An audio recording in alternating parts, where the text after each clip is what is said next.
Hey guys, I thought I'd make a video about this because these vehicles are getting pretty old and it's kind of hard to get up-to-date information on them. This is a 1997 Geo Tracker, and 97 apparently is pretty different than some of the other ones.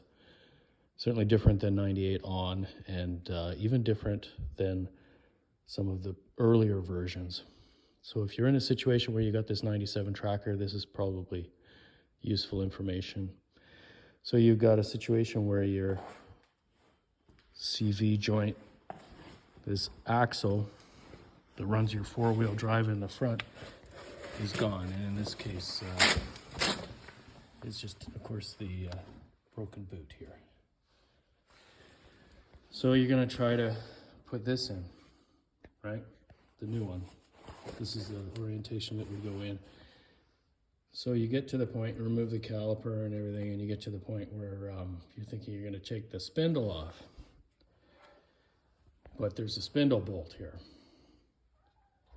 Now this spindle bolt will not come off with your standard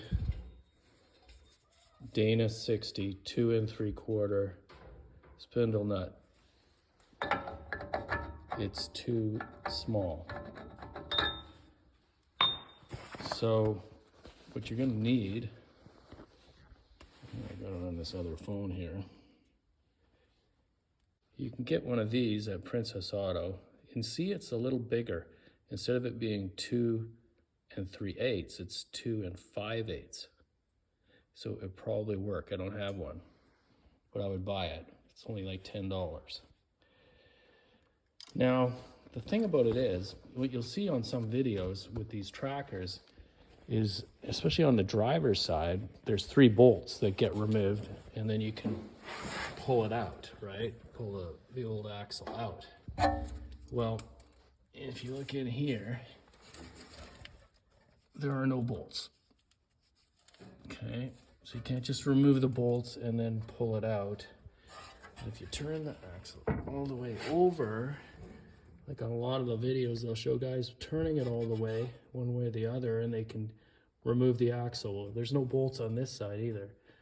So the only way that I figure you can get this thing off, again, it's 1997 Tracker, passenger side, is to remove these bolts, which is, I forget the name, but this is the one that aligns your steering, aligns your camber and your caster in and out for your steering. And you really have to take it off because you don't have any choice. Even if you were to remove this spindle, it's not going to give you enough room to pull the axle out.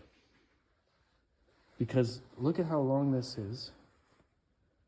And on the other side, of course, it's not nearly as long, but you've got to be able to pull it out enough.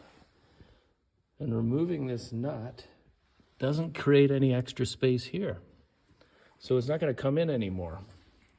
And there's no space just by turning it, unlike some of the other situations. So that means you're going to have to clean this up and mark it, with some wax pencil or something to get your alignment right back as close as you can. And if it's a street machine, and you're driving on the highway and stuff, I guess you'll probably need a wheel alignment. But if it's just, most of these vehicles are pretty well delegated to off-road now, so jack under here, so you're going to have lots of jack stands. You're not underneath anyways, but protect yourself, because you're going to be taking this up and down to remove it from the ball joint and to get the axle in and out.